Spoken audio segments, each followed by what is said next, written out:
आखिर एली गोनी की बिग बॉस सीजन 14 के घर में as a wild card entry हो चुकी है। बहुत ही जल्दी इनको लाना पड़ा, इसलिए क्वारंटीन भी किया है। और बात की जाए तो आज के एपिसोड में क्या था, बेफिजूल का झगड़ा वहां पे जो इजाज खान है और पवित्रा पुनिया का बना बनाया झगड़ा। ऐसा लग रहा था यार क्या कर रहे हैं पता नहीं, मतलब ये झगड़ा था, मुझे ऐसा लगा था कि मैं टीवी म्यूट कर दूं। उसके बाद अगर देखा जाए तो वो एली गोनी की एंट्री हो गई और उसके बाद वो टास्क हुआ। इससे ज्यादा आज के एपिसोड में कुछ भी नहीं था। चलिए एक एक पे बात करते हैं। मैं हूं मंदार और आप देख रहे हैं एक्ट राइडर्स। बात की जाए तो आज के एपिसोड की शुरुआत हुई बहुत ही सुंदर गाने से, यानी कि चांद तारे तोड़ लाओ सारी दुनिया पर मैं छाऊं बस इतना सा ख्वाब है। ये जो गाना, ये मेरा फेवरेट गाना है, मेरे दिल के बहुत करीब है और बहुत अच्छा लगता है मुझे ये गाना। हालांकि आज के एपिसोड की शुरुआत तो बहुत अच्छी हुई, लेकिन ये जो शुरुआती मूड था मेरा, ये पूरा खराब कर दिया। स्टार्ट में वहां पे जो थे राहुल वैद्य और निकी तांबोली ने जो चीप हरकत की थी उसके लिए वहां पे सॉरी बोलने के लिए या फिर राहुल से बात करने के लिए, अपने दोस्त को वापस अपने पास खींचने के लिए अपने पैंतरे वहां पे आजमा रही थी निकी तंबोली और उनके पास गई। लेकिन राहुल ने वहां पे साफ मना कर दिया कि देखो निकी, आप जो है आप ये मेरे पास मत आओ, क्योंकि जब मुझे दिल से लगेगा तभी मैं सॉरी भी बोलता हूं। ये बहुत सारी बातें हमने राहुल वैद्य की देखी है, ये बहुत अच्छी लगती है कि भाई अगर दिल से है तो वही तभी वो बंदा उसके पास जाता है गेम के लिए या फिर खुद के स्वार्थ के लिए। ये कुछ भी नहीं करता है राहुल वैद्य, और वहां पर वो निकी तंबोली के पास नहीं गया। और मुझे बहुत गुस्सा आ रहा है, मुझे तेरी शक्ल भी नहीं देखनी है, इस तरीके की बातें की। और क्यों वहां पे रोया, इसका भी रीजन उन्होंने उनको बताया कि ये जो चीज है, ये जो खराब, ये चीप हरकत तुमने की, ये मुझे एक्सपेक्ट नहीं थी तुमसे मेरे खिलाफ। तो इस तरीके से जो हुआ इसलिए मैंने रोया। और इसके अलावा क्या कर सकती थी, इस तरीके की बात वहां पर निकी तंबोली ने इनसे कही तो इन्होंने कहा कि हम दोनों भी आ सकते थे यार यहाँ पे रेड जोन में, अगर कुछ फैसला नहीं होता तो, लेकिन इस तरीके की गंदी हरकत नहीं करनी चाहिए थी। राहुल वैद्य को इस चीज पर, इस कॉन्वर्सेशन के लिए मैं 10 आउट ऑफ 10 देना चाहता हूं। जी हां। अब उसके बाद हम क्या देखते हैं, उसके बाद देखते हैं वो बेफिजूल का झगड़ा।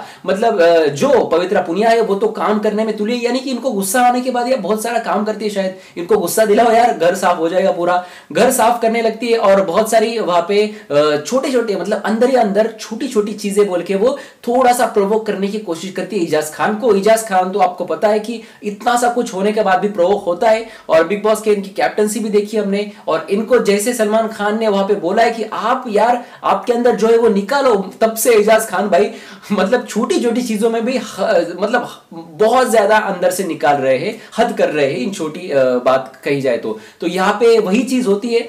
किचन एरिया में वहां पे इन दोनों का बहुत बड़ा झगड़ा होता है, जहां पर गुस्से गुस्से में वहां पे पवित्रा पुनिया जो है इनको जो है बहुत सारी बातें बोलती है, जैसे कि ये जो है ये एहसान फरामोश है, ये जो है ये गिरगिट है, बार बार पे वहां पे अपना रंग जो है वो बदलते हैं। इसके साथ ही वो नजदीक जाके उनको धक्का भी दिया है उन्होंने, पवित्रा पुनिया ने। हालांकि ऐसे धक्के हमने सीजन 13 में बहुत ज्यादा देखे, तो इन धक्कों पे शायद कुछ होगा ही नहीं, लेकिन इस पर यहाँ पे डांट पड़ सकती है सलमान खान की तरफ से। और ये शायद इनको लास्ट वार्निंग भी हो सकती है पवित्रा पुनिया को, क्योंकि ऐसी चीजें बिग बॉस के घर में अलाउड नहीं है। जी हाँ। और यहाँ पे गुस्से में एक बात भी वहां पे पवित्रा पुनिया इजाज खान को कहती है कि इस तरीके से आप लड़ाई झगड़े करोगे और खुद को आप सिद्धार्थ शुक्ला के जैसे बताओगे तो आप उस तरीके से बनने वाले हैं नहीं। लेकिन मुझे ये नहीं समझता कि आपको क्या लग रहा था पवित्रा पुनिया कि आप रश्मि देसाई और वो सिद्धार्थ शुक्ला है, कहीं पर भी आप मैच नहीं कर रहे हो, क्योंकि वो बहुत अलग थे और आप इस तरीके का कंपैरिजन वहां पे झगड़े में भी नहीं कर सकते।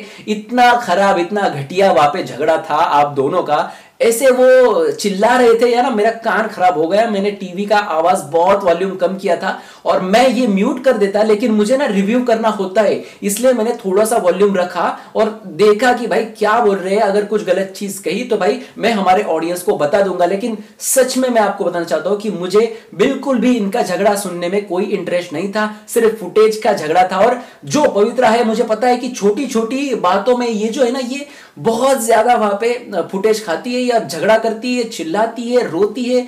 ये सारे रूप हमने पवित्रा के देखे और इजाज भी छोटी छोटी चीजों को बहुत ज्यादा बढ़ावा देने लगे आजकल, ऐसा मुझे लगता है। तो इनका झगड़ा मुझे पूरा बेफुजूल का लगा और दोनों को शायद डांट पड़ सकती है भाई सलमान खान की तरफ से वीकेंड का वार में। अब बात की जाए तो उसके बाद होती है वहां पे एली गोनी की एंट्री। जी हाँ, एली गोनी जिनका सबको वहां पे इंतजार था। और वहां पर ये अगर किसी के सबसे ज्यादा करीबी दोस्त थे, ये मैंने बिग बॉस शुरू होने से पहले बताया था कि जास्मिन वसीम के बहुत ही क्लोज दोस्त है एलिगोनी। घर के बाहर इनकी बहुत दोस्ती है और एक साथ घूमते हैं और इनकी अलग अलग चर्चाएं भी है लोगों में। अब ये वहां पे सीधे बिग बॉस के घर में आए हैं एज अ वाइल्ड कार्ड। अब जास्मिन वसीम को सही ट्रैक पे ले जाने के लिए बिग बॉस के पास दो ही रास्ते थे। एक तो रश्मि देसाई और देबू लेला को जैसे इविक्ट किया था और होटल में रखा था, इनको बहुत सारी बातें समझाई, उसके बाद बिग बॉस के घर में लाया गया। इस तरीके से उनको समझाकर बिग बॉस में लाना इविक्ट करके। लेकिन हमने देखा कि पिछले बार निशांत और कविता इविक्ट हुए, रुबीना और वहां पे जास्मिन नहीं। तो कहीं ना कहीं जास्मिन को ट्रैक पे ले आने के लिए इनको कोई चाहिए। तो सलमान खान ने इनको बहुत ज्यादा समझाया, लेकिन फिर भी कोई एक वहां पे घर के अंदर चाहिए ही चाहिए। तो इसीलिए वहां पे बहुत ही जल्द एलिगोनी को तैयार किया बिग बॉस ने और घर में आने के लिए उन्होंने भी हाँ भर दी। और इस वजह से यहाँ पे 14 दिन जो क्वारंटाइन रहना पड़ता है वहां पे उनको, तो वो नहीं रह सके वहां पे और उसके बाद इनको बिग बॉस के घर में आना पड़ रहा है। और अब वो शायद वहां पे कुछ दिन क्वारंटाइन रहेंगे और वहां पे फोन से ही इनकी बातचीत होगी। तो इस तरीके से जास्मिन के लिए इनको लाया गया है, लेकिन एज अ कंटेस्टेंट ही वो घर में आए हैं। और एक बात मैं आपको बताना चाहूंगा कि वोपिंग अमाउंट यानी कि बहुत बड़ी अमाउंट, यानी कि रुबीना ने जो पर वीक 14 लाख रुपीस लिया है, तो इन्होंने ऐसी खबरें हैं कि इन्होंने 16 लाख रुपए वहां पे एक हफ्ते के लिए है। तो ये बहुत बड़ी चीज है। तो यहाँ पे जास्मिन वसीम का पूरा यानी बड़ा सपोर्ट यहाँ पे घर में आ चुका है। अब देखना होगा ये इक्वेशंस कैसे होंगे, क्योंकि एलिगोनी की अगर बात की जाए तो उन्होंने कुछ चीजें वहां पे आने के बाद बोली कि मैं अगर किसी के साथ यहाँ पे इक्वेशन रखूंगा तो मैं वहां पे शार्दुल के साथ रखूंगा, नैना के साथ रखूंगा, पवित्रा के साथ और जास्मिन वसीम के साथ। बाकी लोगों से मेरे कोई इंटरेस्ट वगैरह नहीं है। इस तरीके की बात वहां पे एलिगोनी ने की।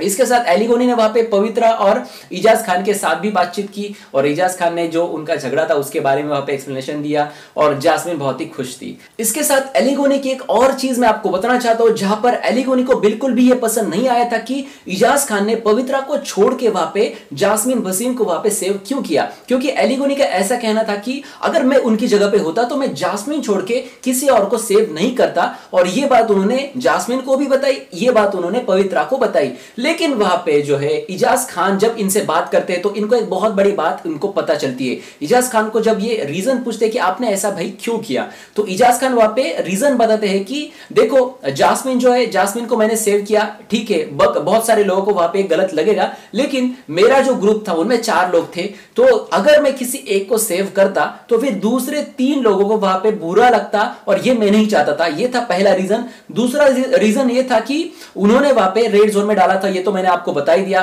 जो राहुल के अपोजिट में वहां पे जास्मिन वसीम थी। इसके साथ ही इन्होंने एक चीज कुछ बनाई थी जो बहुत खास थी और ये इजाज को बहुत ज्यादा पसंद आई, तो ये इनको खिलाई थी वहां पे जास्मिन वसीम ने। और तीसरी चीज उन्होंने जास्मिन वसीम के बारे में बताई कि जास्मिन वसीम आपको कुछ लेना है बीबी मॉल से, क्योंकि इजाज कैप्टन थे, तो यहाँ पे हर कोई बीबी मॉल से मुझे ये चाहिए वो चाहिए, मुझे ये दो वो दो, इस तरीके से वहां पे बातें कर रहे थे इजाज खान के लिए। लेकिन जास्मिन वसीम ने बहुत ही वहां पे आराम से, बहुत ही धीरे से, पोलाइटली वहां पे उनको कहा कि देखो इजाज खान, मुझे वहां पे बीबी मॉल से कुछ भी चीज नहीं चाहिए। और ये जो है ये बातें या ये फिर चीजें वहां पे इजाज खान को बहुत अच्छी लगी जास्मिन वसीम की, और इतने सारे रीजंस थे, इस वजह से वहां पे इजाज ने जास्मिन को बचाया। अब बात की जाए तो एलिगोनी पे हम बहुत सारी बातें करेंगे, लेकिन अगले एपिसोड में किस तरीके से वो गेम दिखाते हैं। लेकिन अब आज का जो गेम था यानी कि कैप्टनसी टास्क, भाई कौन होगा कैप्टन, कैप्टन कौन बना है, ये मैंने आपको इससे पहले वीडियो बनाकर बताया है और इस वीडियो में मैं आपको बता देता हूं। चलिए कि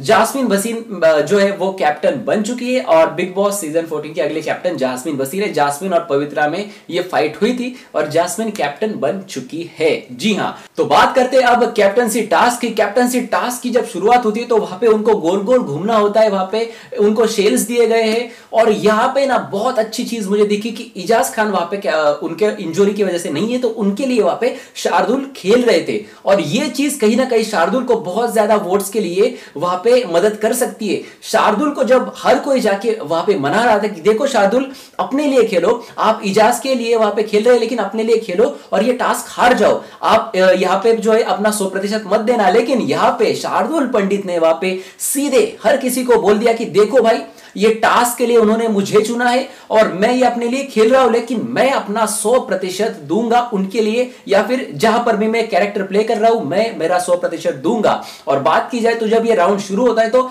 हर कोई वहां पे इजाज को निकालने की कोशिश करता है, यानी कि शार्दुल को निकालने की कोशिश करता है, लेकिन शार्दुल अपना पूरा दमखम लगाते हैं और इनसे वहां पे भूल चूक होती है। जो ओवर, मतलब हम बोलते हैं ना कि ओवर कॉन्फिडेंट होना, तो यहाँ पे निक्की तंबोली को ओवर कॉन्फिडेंस जो होना है वो वहां पे बहुत खतरे में गया और ये इनका पैर नीचे गिर गया। इस वजह से पहले राउंड में निक्की तंबोली जो है वो आउट होती है और बहुत ही आसान डिसीजन होता है वहां पे रेड जोन के संचालकों के लिए। तो यहाँ पे पहले निक्की तो आउट होती है, दूसरी बार फिर एक बार इनकी पूरी स्ट्रेटेजी होती है वहां पे इनको निकालने के लिए, यानी कि शार्दुल पंडित को निकालने के लिए, लेकिन फिर एक बार वहां पे गलती होती है और जान शानू वहां पे नीचे जाते हैं। जी हां, इनको एक अच्छा टक्कर मिलता है वहां पे अभिनव से। अब बात की जाए तो बचे हुए लोग थे वहां पे 4, यानी कि जास्मिन भसीन, अभिनव पवित्रा और वो जो है शार्दुल पंडित, जो इजाज के लिए बहुत अच्छा खेल रहे थे। लेकिन भाई इन्होंने वहां पे ग्रुपिज्म किया और ग्रुपिज्म करने के बाद तो यहाँ पे साफ था डिसीजन की कभी ना कभी ये शार्दुल को नीचे गिरा ही देंगे और वैसा ही हुआ वहां पे।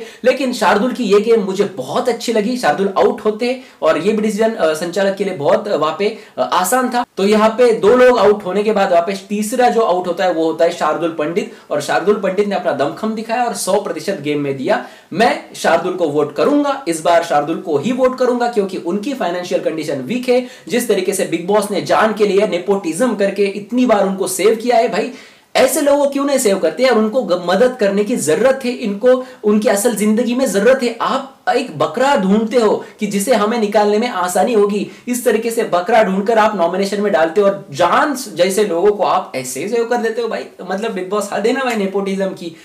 चलो ठीक है, अगर बिग बॉस इनके लिए कुछ करता है जान शानू के लिए, तो क्या ये नेपोटिज्म होगा? नहीं ना यार, ऐसा कहीं हो सकता है। तो चलिए, अब शार्दुल जाने के बाद 3 लोग बचे थे वहां पे, पवित्रा पुनिया, जास्मिन भसीन और वहां पे अभिनव शुक्ला। अब इन तीनों में वहां पे जो है बहुत सारी बातें होती है। राहुल वैद्य वहां पर जाते हैं और उनके साथ यानी कि पवित्रा पुनिया के साथ बातचीत करते हैं, लेकिन अंदर जो 2 लोग हैं यानी कि नैना और रुबीना, उनको ऐसा लगता है कि यार राहुल उससे जाके उससे मिलजुल गया, लेकिन नहीं, राहुल कभी भी अनफेयर गेम नहीं खेलेगा और ये राहुल ने वहां पे दिखा भी दिया। और राहुल ने ये कहा कि मैं उसके साथ जाके बात की, इसका मतलब ये नहीं कि मैं उसके साइड में हो गया, मैंने उसकी बात सुनी और मेरी बात उसको बताई और ठीक इसी तरीके से खेला। लेकिन वहां पर सीधे वहां पे मुंह पे बताया, जो राहुल ने उनको बताया कि मेरे जो 2 संचालक है उनका वहां पे कहना है कि एक तो अभिनव या फिर वहां पे जास्मिन के बीच में कैप्टन होना चाहिए और ये मैंने आपको सिर्फ बताया है, बाकी जो डिसीजन है आपको जैसा खेलना है वैसा आप खेल सकते हैं। तो यहाँ पे फिर पवित्रा ने ये सोचा कि नहीं, अब हमें इंडिविजुअली खेलना चाहिए और इस तरीके से उनका गेम हुआ। अब गेम की ये राउंड की जब शुरुआत होती है तो भाई वहां पे जो निक्की तांबुली है बार बार ऐसे टास्क के बीच में कैसे आती है भाई, और अब यहाँ पे बिग बॉस अनाउंसमेंट क्यों नहीं करते भाई,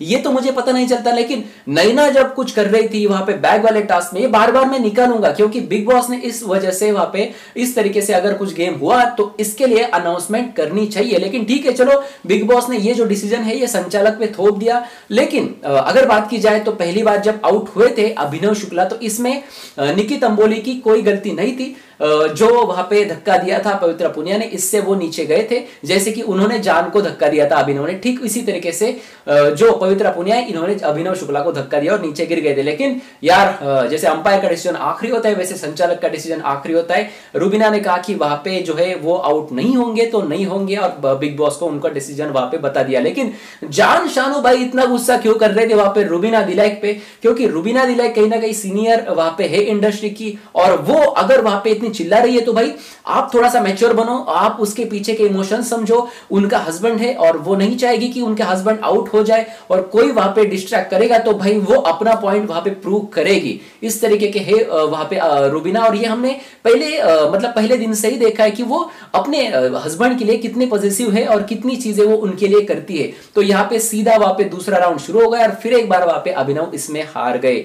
तो हम कहते हैं ना कि यार मतलब जो होता है वो वैसे ही होता है, हम उसको टाल नहीं सकते। अब बचे वहां पे 2 लोग यानी कि पवित्रा पुनिया और जास्मिन भसीन। जी हाँ, रिजल्ट तो मैंने पहले ही आपको बता दिया है, यानी कि जास्मिन भसीन वहां पर जो है कैप्टन बन चुकी है। अब तो बात की जाए तो अब ये देखना दिलचस्प रहेगा कि जो वहां पे जास्मिन भसीन है उनको कैप्टन बनने के बाद कौन सा अधिकार मिलता है, क्योंकि इजाज खान को बहुत बड़ा अधिकार मिला था उनके दोस्तों के लिए कुछ करने का। तो क्या यहाँ पे बिग बॉस बायस ना रह के जास्मिन भसीन को भी कुछ अधिकार देंगे, या फिर अगले वहां पे जो नॉमिनेशन टास्क होगा जो भी कुछ होगा वैसे चलते रहेगा, भाई जान कुमार शानू को बचाओ, निक्की तंबोली को बचाओ, इनको ट्रॉफी दे दो, बिग बॉस 15 शुरू कर दो। तो इसी तरीके से था वहां पे आज का एपिसोड। आज के एपिसोड के बारे में आपका क्या है विचार? वहां पे जो फाइट हुई थी इजाज पवित्रा, इसके बारे में आप क्या कहना चाहोगे? कमेंट सेक्शन में लिख देना। अली गोनी के बारे में आपको कैसा लगता है भाई? कमेंट सेक्शन आप ही का है, कमेंट सेक्शन में कमेंट करके जरूर बताना। और जास्मिन वसीम वहां पे कैप्टन बन रही है, तो भाई इसके बारे में आपको क्या कहना है भाई? कमेंट सेक्शन में जरूर लिख देना। अब भाई 4 लोग वहां पे नॉमिनेट है। जैसे मेरे पास वोटिंग ट्रेंड्स आते हैं मैं आपको बता देता हूं, और मेरे वोटिंग ट्रेंड्स 100% सही होते हैं, तो इसलिए हमारे चैनल को सब्सक्राइब करके रखें और अपने फेवरेट कंटेस्टेंट को वोट दे। मेरा वोट इस बार है शार्दुल पंडित को। जी हां, आपको जिसे चाहिए आप वोट दे सकते हैं भाई। कमेंट सेक्शन में आपका ओपिनियन और अपना वोट का कंटेस्टेंट आप जरूर लिख देना, और इस पर जो भी बड़ी खबर आएगी मैं आपको एक्ट राइडर्स के जरिए जरूर बताऊंगा। तो जल्द से जल्द चैनल को सब्सक्राइब करके रखें और देखते रहिए एक्ट राइडर्स। धन्यवाद।